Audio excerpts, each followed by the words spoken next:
Exciting times. Very. Forward to it. Yeah, I mean, we're having a right laugh over in marketing. Yeah. 3 hours of work a day. 3 hours of work a day, if you're lucky.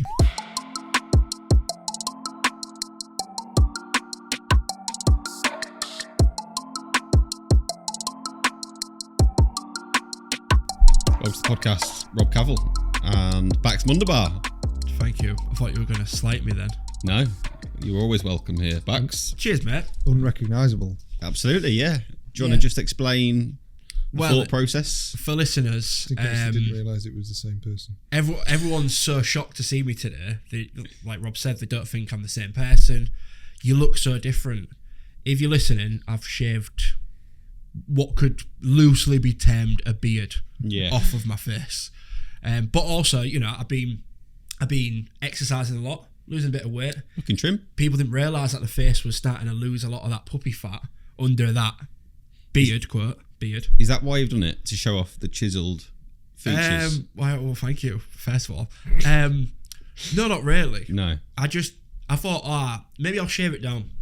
Because you probably noticed, but my tash gets like these big straggly hairs that like, sometimes like I'm sat there like, oh, I've got hair in my mouth. It's my own hair. So I thought, let me just trim it down. But because it's like patchy, like unlike Rob, I can't grow a fine, healthy beard. Like me. Like we both struggle, we both suffer. So I shaved it down and then it looked even more patchy. So then I just shaved it all the way off. And as I was shaving, I was like, hello, handsome. Who's this? And, you know, not only does my face look slimmer, but as everyone keeps pointing out, I look much younger as well. You do look younger. Yeah. And I already looked pretty young. Because as I say, black don't crack. And evidence is, you know, obviously supported by my lack of facial hair. So Yeah. Well, you're looking well.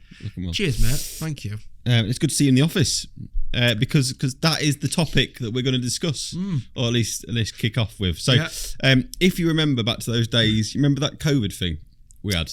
Oh yeah, long time ago. Yeah, those were the days. So everyone had to go and work from home, and that was like the brave new thing, and it was amazing. It was going to change the world forever.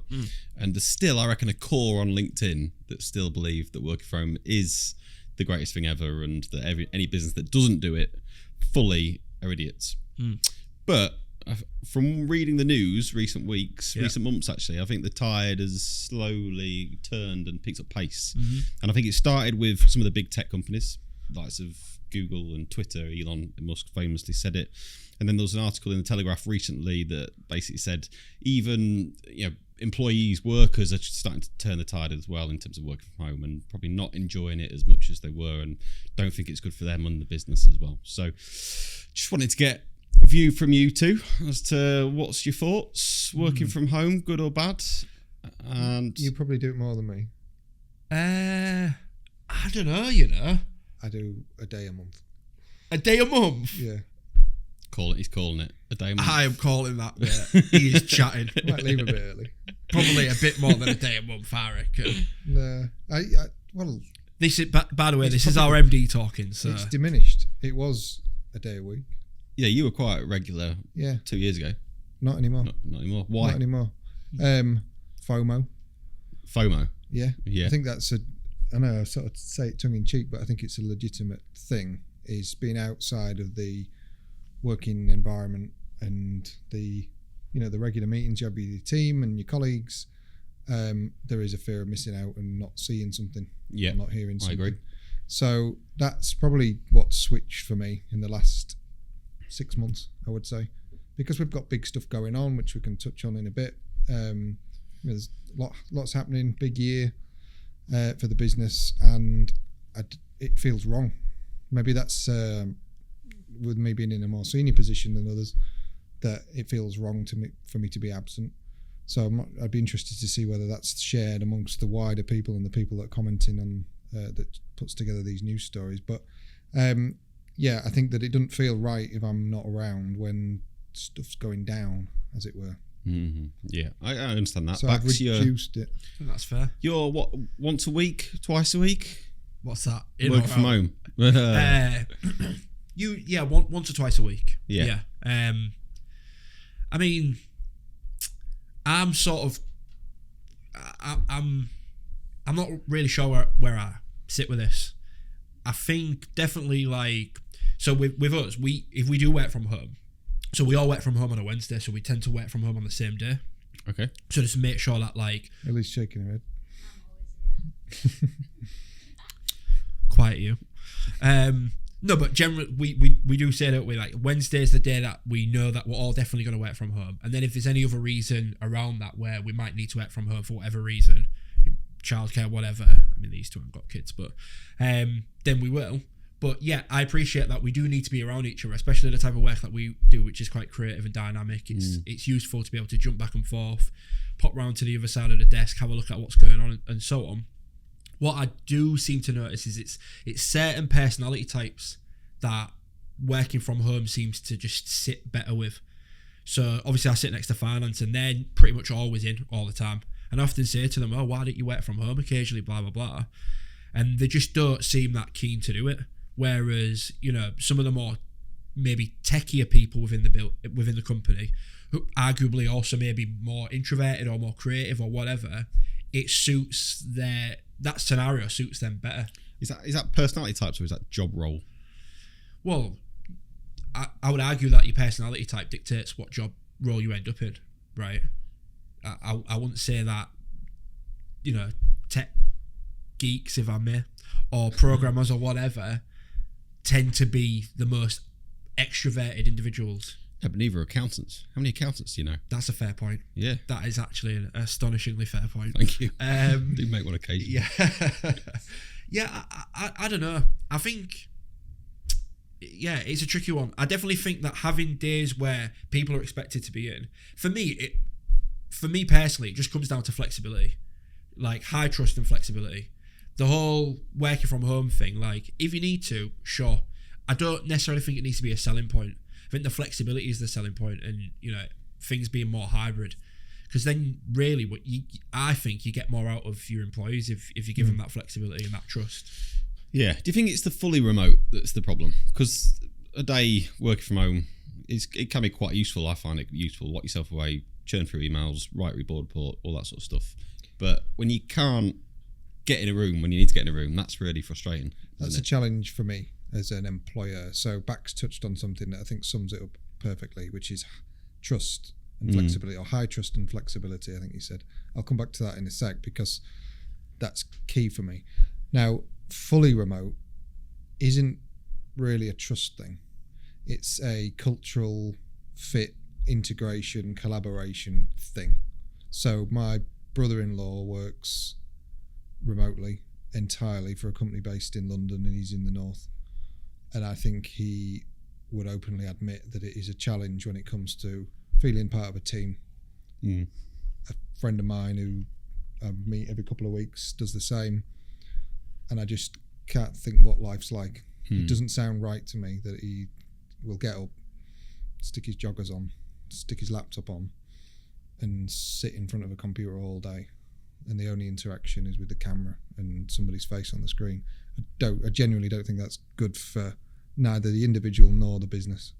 So full remote flexibility for us is difficult for me to swallow. So we've got, I'd say, 3 members of staff that I barely see in the office because they live further afield. So as we've grown, as we've ventured into new things, we have recruited people from further afield, geographically speaking. But I'm comfortable enough because we still see them once a week, twice a week. So again, it's not fully remote. So even when they're further afield, just that presence in the office, the odd time, is really important to them and us. I can't envisage a world where, there'll be people that are employed that have never met the boss in person, which I think's crackers. I can't get my head around it. Interesting, actually, because I did, when I was sort of researching this earlier, there was Airbnb employees, so they're fully remote. But the way they do it is like you can work. They've got like 26 offices around the world, so you can work from any of the offices, but you can also work from another country for up to 90 days per country. Okay. So I guess you could just go 90 days France, 90 days Japan, whatever.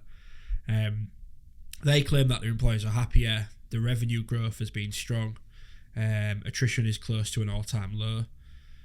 they've hired more underrepresented individuals. Their office footprint shrunk by 50%. The change of scenery has a big impact on mental health, and employees have moved out of big, expensive cities, reducing their cost of living. But that's allowing the flexibility and the change of scenery. Yeah, and it's the trust, isn't The it? bit that I don't like is where there's no change of scenery and it's somebody that just lives and works in, I don't know, Cornwall, Yeah, but works for Spectrum. yeah. And all they ever see is their four walls. That isn't good for either party, I don't believe.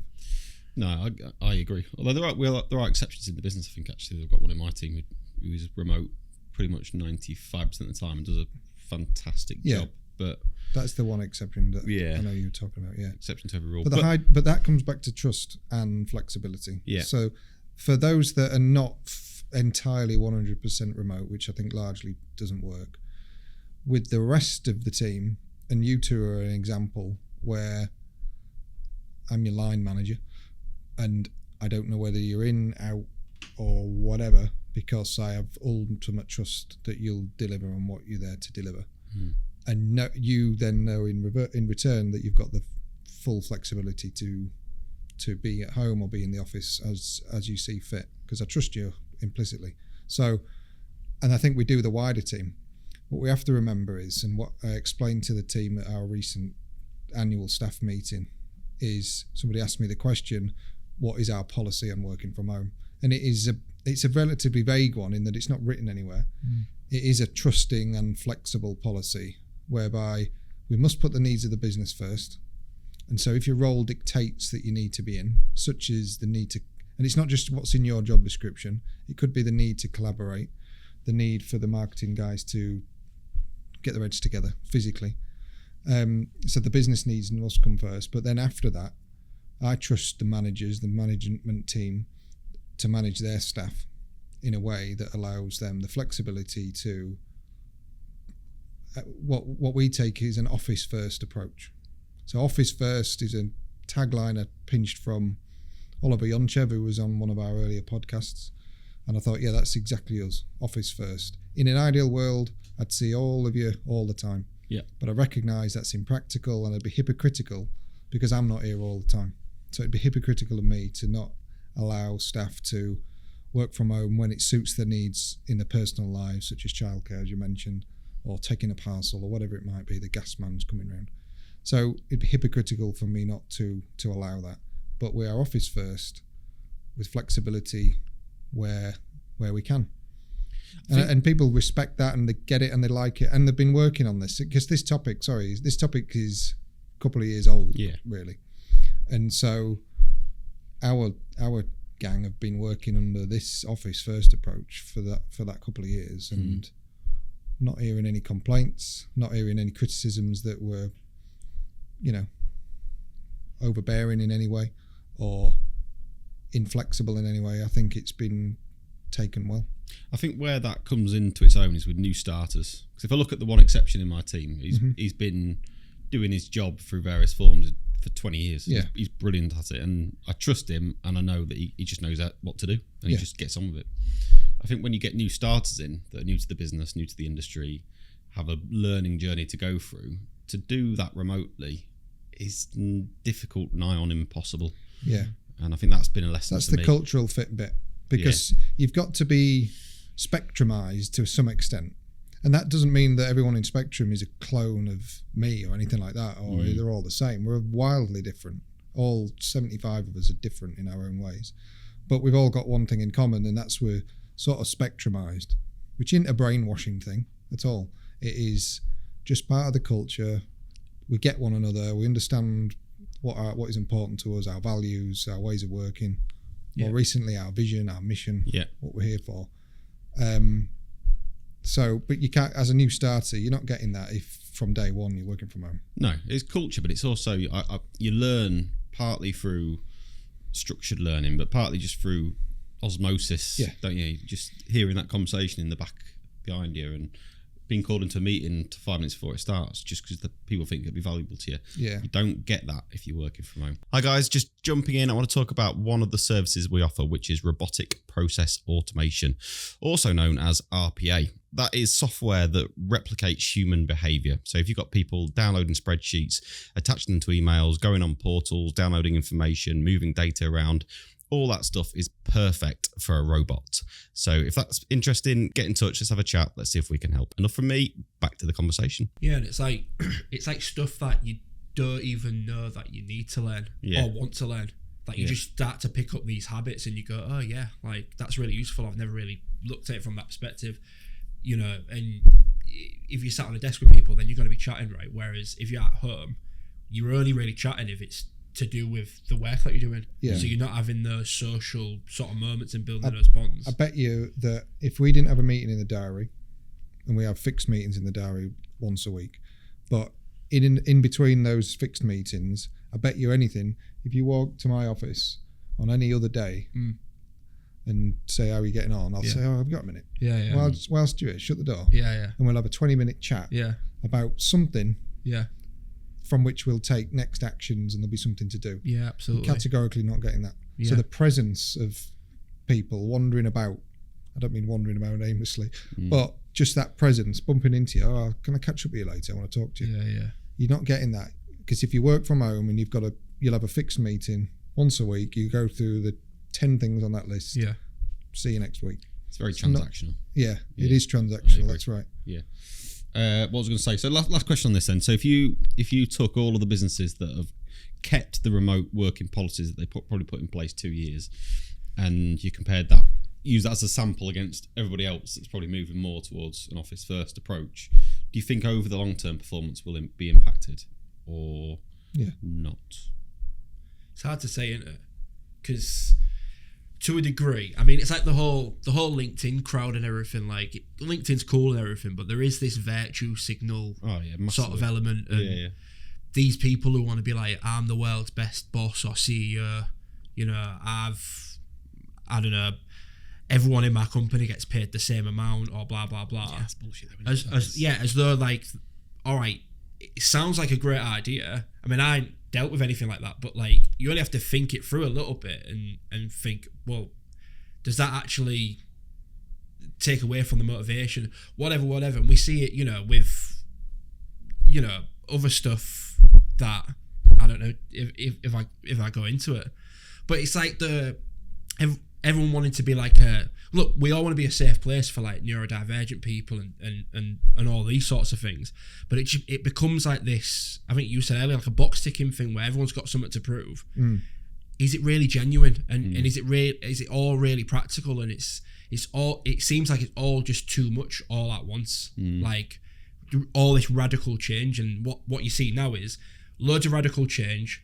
Oh, actually, that's caused loads of issues. Let's roll it. Let's reel it right because back in again. People realise that the real world socially works in a way that's worked for many years. And there might be advancements in technology and movements and all this, but they come and go. Yeah, that virtue signalling comes and goes. Yeah. I can't think off the top of my head, but I'm sure if you look back over the years, definitely. There's always some movement of some description. Yeah. But generally speaking, the way things are now, in terms of the working environment, are probably not as radically different from 50 years ago as you might think. There might be more tech, there might be a bit more working from home, but the underlying benefits of working in an office and collaboration, all that sort of stuff, that'll remain. Yeah. So virtue signalling loses. Yeah. Eventually. No, totally. And I think like if you work from home all the time, you'd be lying to say that you're not. Look, even if you're in the office, right, you're not working all the time. You know, I think I heard Jordan Peterson said that. What are you talking about? You get, sorry, mate.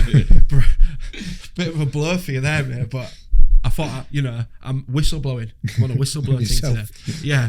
No, but it's true because, like, in order to get into that deep work, it takes time to build up to get into, you know, and then you're having these conversations or you go to get a cup of tea and you're chatting to someone in the kitchen. And again, you're not always talking about, what we're going to be, what work we're doing. Sometimes you just, I mean, not me, but you might be talking about the football, for example.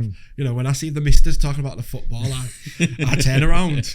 And I think Jordan Peterson said that, like, the average person gets about 3 hours of deep work done each day.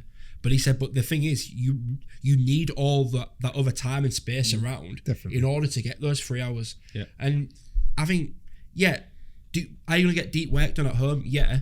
But if you're at home all the time, gradually over time, you're going to wear down some of those bad habits. I mean, I definitely feel, if I'm at home sometimes and I'm working from home, it does feel a bit like this, I don't know, like almost like I would say there's like an element of guilt or something. You know what I mean? It's like, I feel like I'm cheating the system or whatever. That's kind of what I was alluding to earlier. Other than that FOMO bit, there is, I shouldn't really be doing this. I need to be there and present. And It's anxiety. I get an anxiety work from home. I'm all right for a day because I feel like I can be very productive in a day. But then if you was at home for like 3-4 days.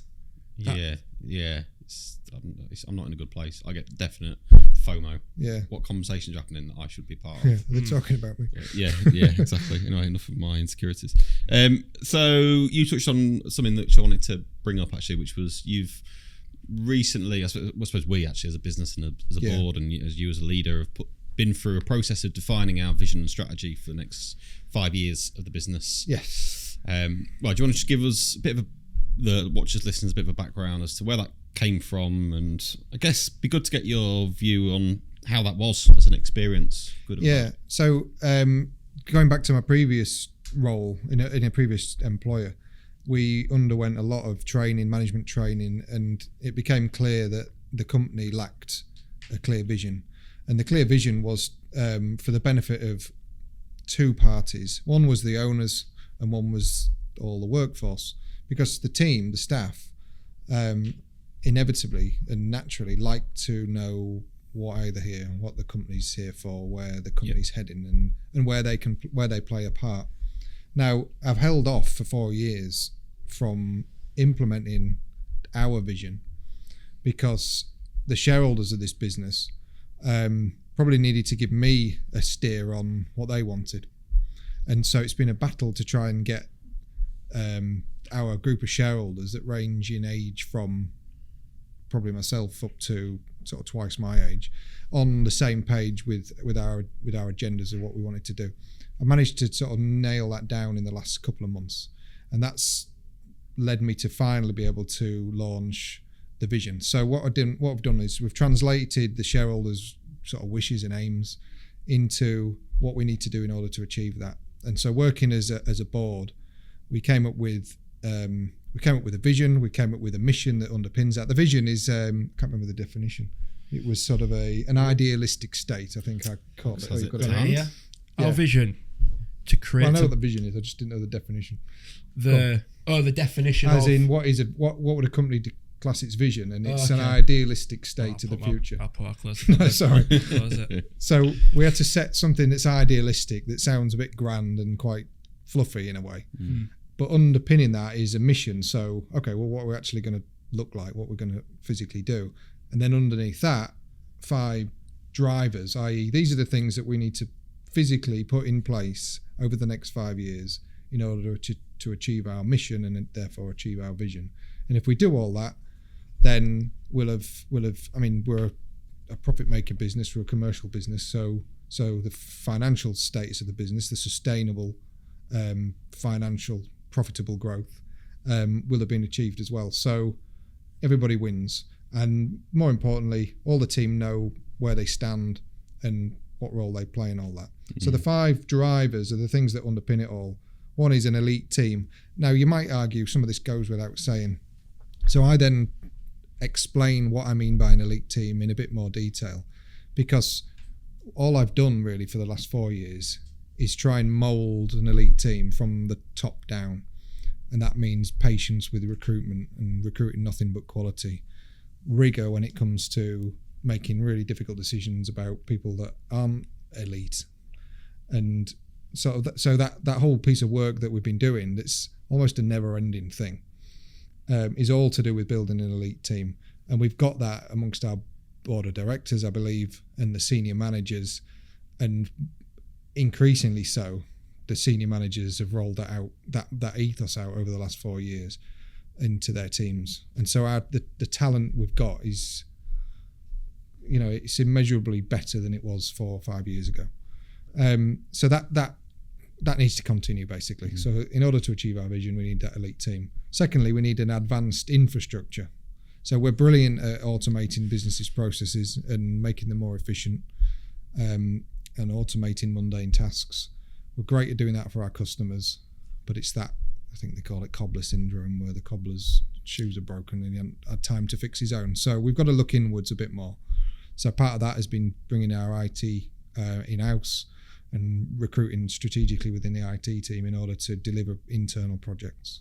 That's going to be key, and you're a key part of that for the two teams that you run. Thirdly is an enhanced customer experience. We shouldn't forget the customer in all this. They're the one that pays our wages. So I want every interaction between the customer and Spectrum to be a great one. And that's every single department from marketing. If you look at the life cycle of the customer's interaction, it comes from what you're putting out through to sales interactions, so the delivery interactions with service, logistics, your digital guys, right up to finance as well. Is our bill easy to read? What happens when you ring up? Does the phone get answered? All that stuff needs to happen. And the way I'm sort of shaping it is to say we're all consumers. And while we're in a B2B workplace and we sell on a B2B basis, we are still nevertheless consumers. We don't just become a consumer at 5:30 when we go home. We're consumers all day, every day. And as consumers, we're used to, in this day and age, certain customer experience, next day delivery, being kept up to date on an app as to where your delivery tracking is. And that, yeah. Tracking on, so your engineer is on his way, your toner is on its way, how did we do? All that sort of stuff, that experience that we all know and are used to. I don't think we've translated necessarily well enough into B2B and therefore into our customer experience. The fourth one, which is an interesting one, because we talked earlier about faking it when it comes to virtue signalling. Yeah. So loving our community, which touches on environmental credentials, and ours are frankly not good enough. Secondly, on our charitable stuff, and thirdly, on our inclusivity as an employer. I think inclusivity of an employer, we don't have a problem. Our charitable work, we don't shout about, but I don't mind that, but we do a hell of a lot of it. Our environmental credentials are crap. Now, do I want to achieve environmental greatness for the sake of ticking a box or for the sake of virtue signalling, or do I want to do it because commercially it's better for loads of reasons, and secondly it's important to loads of our staff? So those are the reasons I want to do it. And the customers. And the customers, of course. So it's not just virtue signalling, I need to say that we love the environment and just fake it. We need to physically do something about it. So I launched that as the fourth driver. The fifth was TWT, which I've spoken about on previous podcasts. State the obvious and do something about it. So all that is just to repeat what that means is we don't procrastinate when we have a good idea, we get on with implementing it.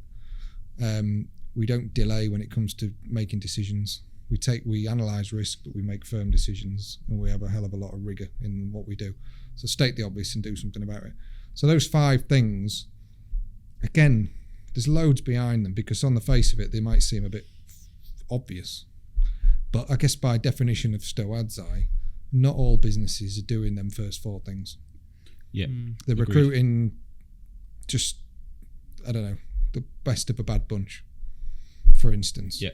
Or they're doing greenwashing when it comes to their environmental credentials, or their infrastructure's a bit naff, or they're forgetting the customer. So it's easy to say that those are our drivers. We've actually got to now state the obvious and do something about it. So I've laid that out to the team. I feel like it was well received amongst the group. Everybody now knows, which has never happened before in our business, everybody knows what we've got to do and where they figure. And you were given the task of, I guess, communicating this, and still have that task, actually, communicating that across the broader business. So how you found that so far? Backs? Yeah, I mean, it's early days, but I mean, what I love about the sort of, I didn't mention that. Yeah, so the name is Drive 45. Drive because 45. We're Drive 45 because we're driving towards our well, this year's our 40th year, and we're driving to our 45th year, and we hope to get there with, we've obviously got big visions for the company. Rob's got big visions for the company, the future of the company, and we want to get there in 5 years through these drivers, which to me, from a marketing perspective, is like you give everyone like a common story. You're giving everyone a story to sort of like to sort of embody, because like you say, all of these stuff, yeah, it's obvious, but it all gets lost and it becomes vague day after day, week after week, amongst many different types of people. When you give them sort of a story that kind of, you know, I'm starting a bit trumped up now, but like that unites people and get, you know, it's almost like that, like what, not to compare it to religion, but it's like that same psychology. It's like we've got something now that, as you say, oh, that don't feel very Drive 45 to me, what we're doing there. That don't fit. And it means that we're all heading in the right direction. From a marketing perspective, it's early days, but again, it's our job to sort of reaffirm this and communicate this within the company, and to help to bring some of that stuff to life. So, you know, did you mention employer of choice in there? You touched on it. It's part of elite team. So part of elite team. Becoming an employer of choice. So it's like, how do we sort of tell that story to the wider community to show Spectrum Digital, Spectrum Print, great places to work. You know, we have a great time. We're an elite team. We're striving for great stuff. You can be part of something that's growing and help build something. So how do we sort of communicate that? And even from the sort of the foundation, like how do we make sure that's actually happening within the culture? Because that's key as well. It's like the environmental stuff. Like, there's no point just doing it to tick boxes. But if people are, if it's important to people within the company to do sustainability or whatever, then all right, let's go to those people and let's champion those people up and let it become naturally part of the culture from sort of like from the bottom up. And again, by giving people not the permission, but you know, by sort of giving people the, what's a better word than permission? Freedom. Yeah, you know, or encouragement or whatever, to say, do some great stuff, and we're here to support you, because that's what we want to see happen. Is really cool. So yeah, it's early days so far. Obviously, we had the presentation. To be clear, presentation, we did an AGM, so we got literally everybody in the business together in one room. Correct. And we taught them we did a bunch of presentations. Yeah, PowerPoints. Yeah. Word on the street is that my PowerPoint was kind of a bit amazing. Pretty slick, wasn't it? Yeah, probably should have put me like towards the end or whatever. If you guys need any pointers for your presentation, everyone's presentations were great. It was really good. It was the first time I think I've ever seen everyone in the same room together. Yeah. There was definitely people in that room where I was like, who are you? Like, I've never seen this guy. Must be one of the remote workers or something. I think what this has highlighted, it's an interesting topic that might be one for a separate podcast, but it's around the role of marketing. So your role, I feel, has changed from the job description that we set out with, because lead generation still is a huge part of your job, and we need more leads. But lead gen is typically a huge part of a marketing role. Brand awareness, we've taken to another level, or in terms of Bax's philosophy on it and the work we've been doing towards that. But then there's this other thing that's sort of sprung up, and that's the internal marketing. So not only marketing to prospective employees and portraying ourselves as an employer of choice and showcasing what it's like to work here. That's new. That wasn't in your job description at the start. And nor was internal marketing in the sense of reminding everyone that is already here of what a great place it is to work, and supporting HR with coming up with ideas of ways of enjoying it. So Bax and the marketing team have become sort of like brand ambassadors internally as well. And I'm sort of giving this responsibility, or sharing this responsibility, I think, with Bax, is to make sure that it is genuinely a great place to work. Again, I can put that in my definition of an elite team or whatever, but it has to be real. But I can't think of it all myself. So who do I turn to? Well, I turn to the creative bunch. How can we make it so that I'm not lying when I say it's a great place to work? And so your involvement in even internal signage and stuff that we're working on, and the internal branding and the merch and all this, that and the other is where your role, I think, has evolved. Yeah, definitely. And it's communicating out that vision and those drivers to everybody. Because if that's the last time we talk about it, that we've failed, haven't we? So it's pointless. It's meant to be embedded so that it becomes part of our daily, almost daily conversations. Yeah. show us the merch or show the watches, because I think that's an interesting way of making it stick with people. Yeah, so the idea there is the idea there is physically giving them something that they can have on the desk or having in the vehicle or whatever.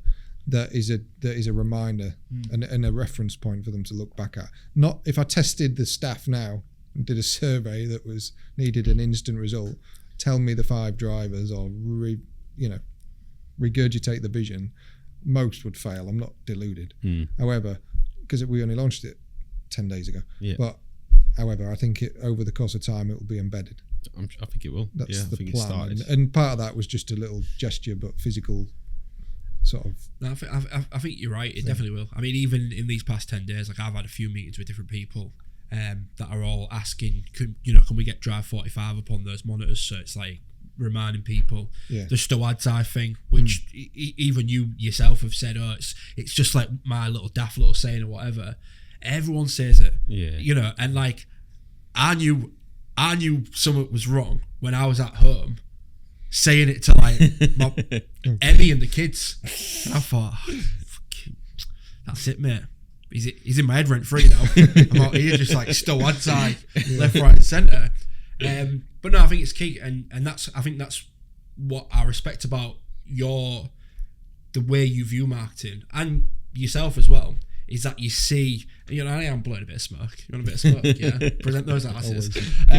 But it's key because even for me for the longest time, it was some years ago that marketing is just it's synonymous with advertising. But actually, what you start to realise is that the lead gen and this sort of stuff, brand building, that's advertising. That's one arm of the marketing thing, which goes deep into research and product development and all this other stuff, which again, I've, been lucky enough to be pulled into meetings where we're looking at, all right, well, we want to look at this app or this software or whatever. And like you say, the building and how does it all sort of come to life? And you do sort of need someone who's going to become like that guardian of like, does it, like for me, does it feel right from a brand perspective? Does it look right? But it's not just the brand as in the logo.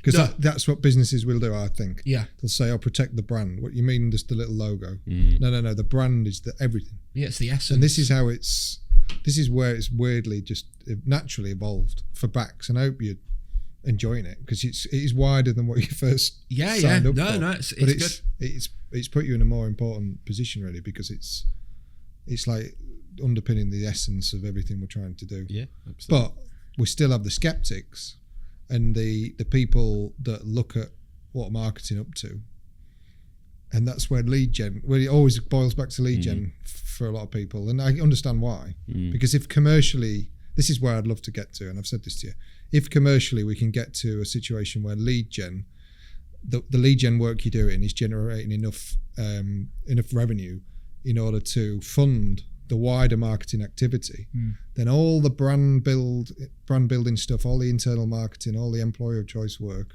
is free. Yeah. That's where we've got to get to. And it doesn't take a lot. It's just taking your team's costs and looking at what does that sort of reverse engineer to into the number of leads we need and then the business we need to get out to them leads. And it's not insane. It's not unachievable. So that's the vision for me when it comes specifically to marketing.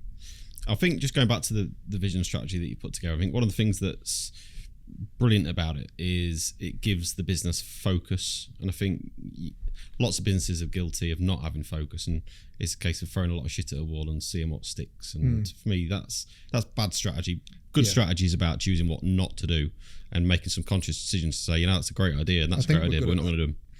I think we're good at them conscious decisions on what not to do, just as well as what to do. And I guess there are examples that you've got, I guess, recently of good stuff that we're going, actually, it's a good idea, but we're not going to do it. Yeah, well, there's a few in the last few years. So venture into public sector world wasn't for us. We're brilliant at commercial business. We're brilliant at automation in the digital world, selling print into public sector. Whilst we do it ever so well in education, the wider public sector wasn't really our bag, and therefore it looked like a distraction. So we took the brave decision to not pursue that venture. more recently, and it's sort of semi-public knowledge, albeit there's not a great deal of PR around it, is that Spectrum Workplace Technology Group, which is our holding company, incorporated the OnePoint, the IT support mobile telecoms business, and we had a large stake in the OnePoint. We've sold that stake back to Martin Lauer, the CEO of the OnePoint, and his team in the last week. And that diversification, that investment we made, has been incredible for us and for both parties. I hope that Martin would agree that we've worked well together, not as well as we could have done, and he would agree with that as well. But we've got the most out of them, and I like to think they've got a lot out of us when it comes to a more at the time more mature business, and we've helped them along that way. They've got to a stage now where they're backed by private equity funding and they can grow, which is great for them. We've decided to back out. Why? Because we want laser focus on what we're shit hot at, which is commercial print, office print, production print, and of course digital and automation. So we've got laser focus now. So the timing of all this, the shareholder bit that I mentioned, the launch and the communication to the team of Drive 45 and the sale of the OnePoint has all coincided in the last week or two, which means that we've got, like I say, dead laser focus over the next 5 years on what Spectrum is known for and what it's great at. Exciting times. Very. Forward to it. Yeah, I mean, we're having a right laugh over in marketing. Yeah. 3 hours of work a day. 3 hours of work a day, if you're lucky. But no, it's cool. It's all really cool, and it's interesting to see it from my perspective, because I've actually seen a lot of change in the time that I've been here. And even like this past week, like you say, like all that stuff that's just happened, almost like it was fated to happen or something. It's kind of strange that it all coalesced like that. To the point where we're at now with, and with stuff that we haven't really mentioned with the sort of branded house and sort of almost restructuring how we operate as a company. And it probably... It's not that much of a fluke, though, behind the scenes. No, but that's what I'm saying. Yeah. What I was about to say is it's clearly all stuff that was a long time coming. Yeah. But it was just, now's the time to just, It was just waiting. I was waiting for the time to come to launch the vision. We were waiting at the right time to do the OnePoint deal. But you're right, it's all culminated with the new branding and all that launch of the new branded house and stuff. So, it is an exciting, feels like a line in the sand and a fresh 5 years to get our teeth into. Do you think, I guess it's going to the vision, but what will be different about this business in 5 years compared to today, do you think? Bloody hell, it's a good question. Well, I mean, again, commercially, because it's a large part of my job, sustainable, profitable growth will have been achieved, so we'll be in a better position financially. We'll be larger. I think that our systems and the automation of everything we do means that the workforce isn't going to grow at the same rate as the size of the business, or the turnover of the business, I should say, because I think we've got an elite team now. We can automate in and amongst that elite team and do a lot more. I don't want to frighten the team thinking they're going to be overstretched and overworked, but I think we can do more with the existing group. With the addition, of course, there'll be additions. It's not as like a zero recruitment policy or anything like that, but just proportionately, it's not going to grow at the same rate in terms of staff versus turnover. So, what will it look like? Oh God, it's a really. What do you think? I'm going to throw it back to you. Well, I guess it goes back to your drivers, which you were starting to work through them, weren't you? I think you're right. I think we can grow turnover and not grow heads at the same rate. I think environmental, I called it out when we were defining the vision strategy. Didn't feel like that was a strength of ours, but you rightly pushed back and said it's not currently, but it can be in 5 years' time. Things, and I think that's probably definitely one of the biggest areas of change that I would expect to see in this business in 5 years' time. So we'll be better. We'll have more credentials, and we'll mean it. There'll be legitimate credentials, not just greenwashed fake credentials. So that is important. But I think there'll be stuff that won't change. I think we'll still be focused on print and doing a cracking job, focused around the customer, about providing a brilliant print service, and I think we'll still be focused on automation. And probably the products that we sell within that automation umbrella may be different, but we'll still be about helping organisations become leaner, more efficient, and operationally just like better. the copies we sell will be different. There'll be new models, but fundamentally it's still providing that great service around that same that same core product. Yeah. And your digital automation will be the same. And 5 years is quick. Yeah. It'll be here before we know it. And it's all about, and I ain't even said the vision yet. So tomorrow's workplace today, the name of this podcast. What does that actually mean? I mean, it's a phrase that's been knocking around for quite a while in Spectrum. We've never really utilised it, but it is all about giving businesses the tools and the technologies they need to be ahead of their competition and accelerate their own businesses. So we want tomorrow's workplace today, and to unleash human potential, because again, all of our customers through technology and automation we can help them focus on what matters most to them, and they can get the best out of their people rather than the mundane tasks that many will be doing. So yeah, tomorrow's workplace today and unleash human potential. That is our vision. And I think one of the things you did really well, I don't know whose idea it was, but when you talked about vision and mission and drivers, you brought examples of this is IKEA and whoever else you used. Yeah, I used IKEA and Nike and I think Tesla because when I was writing the first email that I wrote to the rest of the board to say I'm going to be doing this stuff and this is my first stab at it, I was worried that it comes across as corporate nonsense. Yeah.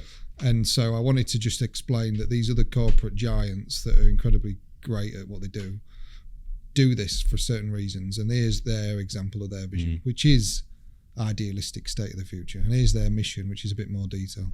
So that's why I used the examples and shared it with the staff so that they don't think I'm waffling and talking nonsense. Yeah, it made it relatable. Yeah. Okay, yeah, they sell Swedish furniture to make life easy for people. Yeah, I get it. Yeah. So, good. All right, I'm going to leave it there, but thank you much for joining us both, and yeah, see you next week. Cheers. Thank you. Might have a beard back by next time. Don't. I like it. It's good. Yeah, no, to be fair, I think I'm gonna stick out like this. Yeah. It does make me look youthful, doesn't it?